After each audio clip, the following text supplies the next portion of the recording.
चलो standard second subject English में unit 8 में जो एक्टिविटी है बराबर तो म्यूजिक मैन की जो एक्टिविटी है यूनिट 8 ये આપણે જોઈએ पेज नंबर 134 चलो તેમાં लुक एंड रीड बराबर ऊपर जो તમને વર્ડ્સ આપ્યા છે શોર્ટ ઈ વર્ડ્સ લોંગ ઈ વર્ડ્સ બરાબર લેટર ઈ શોર્ટ આઈ લેટર વર્ડ્સ અને શોર્ટ લોંગ આઈ લેટર વર્ડ્સ બરાબર તો એ જો તમને ઉપર વર્ડ્સ આપ્યા છે બધે red wed hen pen ten jet net nest went best mend અને સેન્ડ બરાબર આવી રીતે તમને બધા વર્ડ્સ આપ્યા છે તો નીચે તમને આપ્યું છે રાઇટ 3 વર્ડ્સ વિથ શોર્ટ ઈ બરાબર તો હવે શોર્ટ ઈ જો ઉપર જો તો શોર્ટ ઈ વાળા કયા વર્ડ્સ છે એ તમારે 3 નામ નીચે લખવાના છે એવી જ રીતે લોંગ ઈ વાળા 3 નામ તમારે લખવાના છે બરાબર ટ્રી છે મીટ છે ડીપ છે બી છે બરાબર પછી રાઇટ 3 વર્ડ્સ વિથ શોર્ટ આઈ તો શોર્ટ આઈ વાળા વર્ડ્સ કયા છે તો બિગ સીટ પિન બરાબર આ બધા શોર્ટ આઈ વાળા વર્ડ્સ અને પછી લોંગ આઈ વાળા વર્ડ્સ કયા છે તો લાઈ ટાઈ હાઈડ રાઈડ બરાબર આ લોંગ આઈ વાળા વર્ડ્સ છે તો આવી રીતે તમારે ઉપર જોઈને લખવાનું છે તો આ હોમવર્કમાં તમારે એક્ટિવિટી કરવાની છે પછી fill in the blanks with opposite genders બરાબર હવે લુક લિસન અને રિપીટમાં તમે જુઓ તો બોયનું ઓપોઝિટ શું થાય ગર્લ બરાબર છોકરો તો છોકરી બરાબર પછી સનનું ઓપોઝિટ શું થાય તો ડોટર સન એટલે દીકરો અને ડોટર એટલે દીકરી બ્રધર એટલે ભાઈ અને સિસ્ટર એટલે બેન બરાબર તો ઓપોઝિટ વર્ડ્સ તમને આપ્યા છે ફાધર મધર ગ્રાન્ડફાધર ગ્રાન્ડમધર બરાબર દાદા દાદી અંકલ આંટ કાકા કાકી મેન વુમન બરાબર પછી કિંગ ક્વીન રાજા રાણી લાયન લાયોનેસ બરાબર સિંહ અને સિંહણ એવી રીતે તમને ઓપોઝિટ વર્ડ્સ આપ્યા છે હવે તમારે નીચે શું કરવાનું છે fill in the blanks with the opposite genders બરાબર તમને બ્લેન્ક્સ આપી છે એ તમારે કેનાથી ફિલ કરવાની છે ઓપોઝિટ જેન્ડરથી ફિલ કરવાની છે તો the main is standing and the woman is sitting બરાબર મેનનું ઓપોઝિટ શું છે તો કે વુમન તો એનાથી તમારે બ્લેન્ક ફિલ કરવાની છે there are many girls and boys in my class ઉપરથી જ સ્પેલિંગ જોઈને લખવાના છે I saw a lion and a lioness in the zoo બરાબર my aunt and uncle will come to meet us બરાબર આન્ટનો opposite uncle the queen and the king set on the throne બરાબર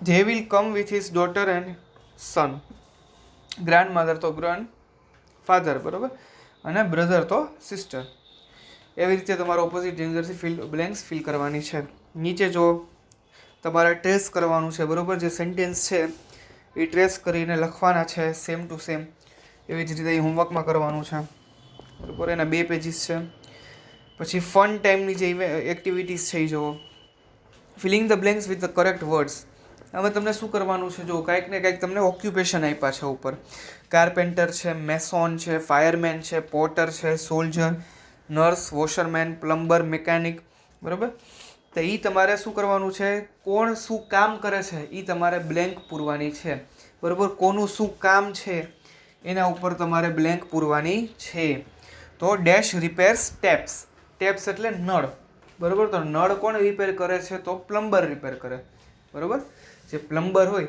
એ કોણ repair એ શું repair કરે તો taps repair કરે બરાબર નળ તો પહેલામાં પ્લમ્બર પછી ડેશ લેઝ બ્રિક્સ અમે આન્સર તો લખી આપ્યા છે પણ તમારે જાણવાનું છે કે આ કોણ શું કામ કરે છે તો મેસોન લેઝ બ્રિક્સ બ્રિક્સ એટલે ઈંટો બરાબર જે ઈંટો એને શું કહેવાય બ્રિક્સ તો ડેશ એ મેસોનને શું કહેવાય કડીઓ બરાબર ગુજરાતીમાં આપણે એને કડીઓ કહે છે તો મેસોન લેઝ બ્રિક્સ પછી ડેશ વોશિસ ક્લોથ્સ પછી તો વોશર ક્લોથ્સ કોણ વોશ કરે તો કે વોશરમેન બરાબર જે વોશરમેન હોય જે કપડાં ધોવાવાળો હોય બરાબર એ જે આપણા ક્લોથ્સ છે એ વોશ કરી દે પછી ડેશ કેરીઝ લગેજ તો આપણું લગેજ કોણ કેરી કરે તો પોર્ટર બરાબર કુલી જે રેલવે સ્ટેશનમાં કુલી હોય બરાબર એ આપણું લગેજ કેરી કરે લગેજ એટલે સામાન બરાબર તો પોર્ટર કેરીઝ લગેજ પછી ડેશ પ્રોટેક્ટ્સ અવર કન્ટ્રી બરાબર આપણા કન્ટ્રીને કોણ પ્રોટેક્ટ કરે તો સોલ્જર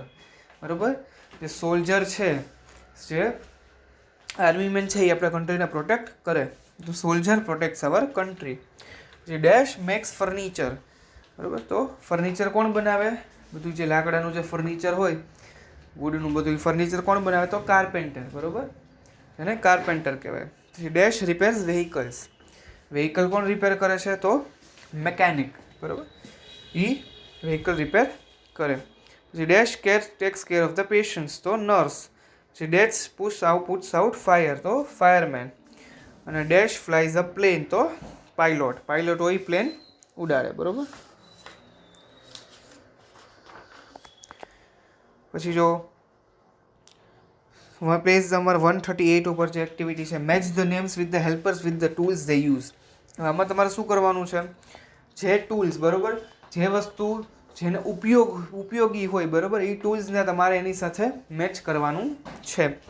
તો ટીચર શું યુઝ કરે? તો બુક્સ યુઝ કરે, બરાબર. ટીચરના હાથમાં તમે શું જોવો? તો બુક્સ. શિક્ષકના હાથમાં બુક્સ હોય, બરાબર. તો બુક્સ સાથેને મેચ કરવાનું. પછી ડૉક્ટરના હાથમાં શું હોય? તો સ્ટેટોસ્કોપ. તો સ્ટેટોસ્કોપ હારે ડૉક્ટરને મેચ કરવાનું છે. જે ડૉક્ટર જે કાનમાં પહેરીને જે જોવે, બરાબર, જે આપણી હાર્ટબીટ ચેક કરે કે નથી કરે? સ્ટેટોસ્કોપથી. તો સ્ટેટોસ્કોપ.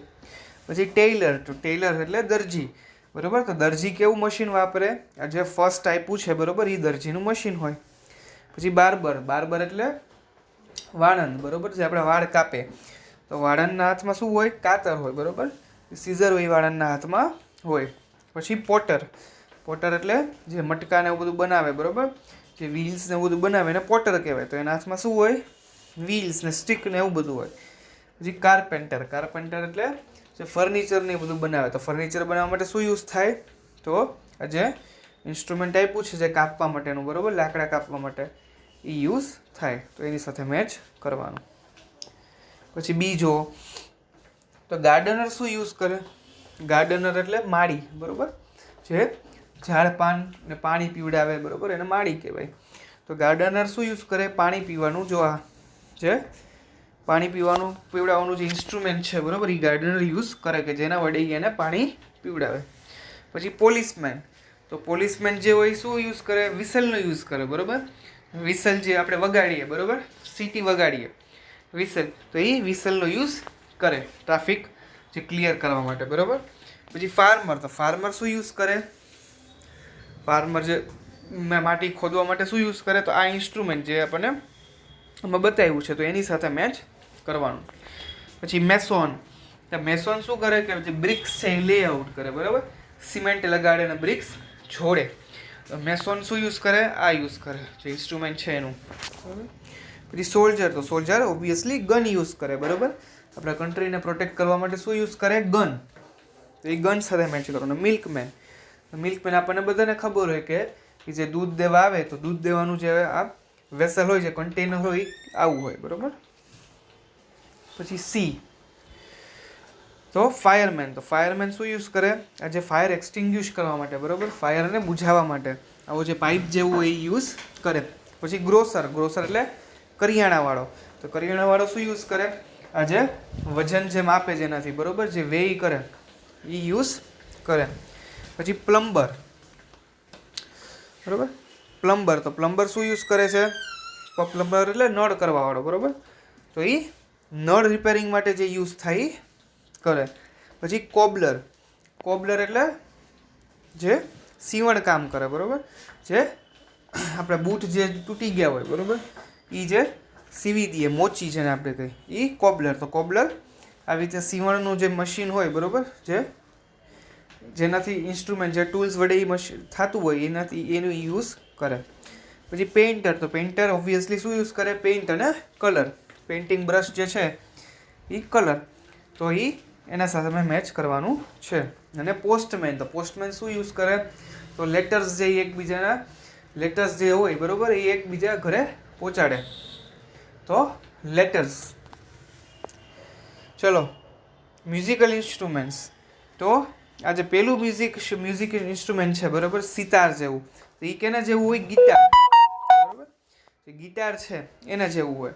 પછી આ જે પિયાનો છે, બરાબર, એ કેના જેવું હોય? તો કે હાર્મોનિયમ જેવું. તો એની સાથે મેચ કરવાનું. પછી જે આ ફ્લૂટ છે, બરાબર, ફ્લૂટ એ કેના સાથે છે? તો આ જે બીજું મશીન છે ફ્લૂટ વગાડવાનું, બરાબર, શહેનાઈ જેને કહેવાય, તો એ એની સાથે. અને જે તબલા છે, બરાબર, એ કેની સાથે મેચ થાય તો ઢોલક સાથે. તો એની સાથે મેચ કરવાનું છે. પછી pictures with a new word by joining the two pictures. ચલો હવે આમાં શું કરવાનું છે, તમને એક એક્ઝામ્પલ આપ્યું છે. જો પહેલું શું આપ્યું છે, રેઇન, બરોબર, વાદળા દેખાય છે અને એમાંથી રેઇન એટલે વરસાદ પડે છે. અને બીજું શું એ પ્લસ કોટ, બરોબર, જે કોટ આપણે પહેરીએ. તો એ બે શબ્દને તમારે મેળવીને બીજો એક નવો શબ્દ બનાવવાનો છે, બરોબર. તો રેઇન પ્લસ કોટ, તો એ બે મળીને શું બને, રેઇનકોટ, બરોબર. તો રેઇનકોટનું ઇમેજ આપ્યો છે. જો આ તમને એક્ઝામ્પલ, રેઇન પ્લસ કોટ, એ બે મેળવીને કયો શબ્દ નવો બને છે, તો કે રેઇનકોટ, બરોબર, જે આપણે વરસાદમાં પહેરીએ, બરોબર. તો એવી રીતે તમારે એક્ટિવિટી કરવાની છે. પ્લસ બીજું જો ફર્સ્ટ જો તો પેલું શું આપ્યું છે, સન પ્લસ ફ્લાવર, બરોબર, ફ્લાવર આપ્યું છે, સન પ્લસ ફ્લાવર, તો એ બે મેળવીને કયો નવો વર્ડ બને છે, તો કે સનફ્લાવર બને છે, બરોબર. તમને ઇમેજ આપી છે, તમારે નીચે ખાલી એનો સ્પેલિંગ લખવાનું છે, એ કયો એ શું છે અને એનો સ્પેલિંગ તમારે નીચે લખવાનો છે. બે વર્ડ પ્લસ કરીને કયો નવો વર્ડ બને છે એ તમારે લખવાનું છે. બીજું જો તો રેઇન પ્લસ બો, બરોબર, રેઇન, અને આ જે બીજું જે છે એને શું કહેવાય, બો કહેવાય, તો રેઇનબો, બરોબર. થર્ડ જો લેગ, લેગ એટલે પગ, બરોબર, પગ આપ્યો છે અને પછી બોલ આપ્યો છે, બરોબર. તો એ બે મળીને શું બને, લેગ બોલ, બરોબર. પછી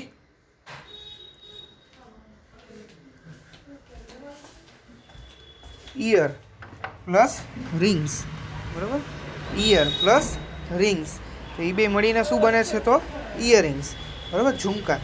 પછી ટી પ્લસ પોટ, ટીનો કપીનો ટી આપી છે ને પોટ આપ્યું છે, બરોબર. તો એ બે મળીને શું બને છે, ટી પોટ, બરાબર. તો અહીંયા તમારી જે એક્ટિવિટી છે એ પૂરી થાય છે.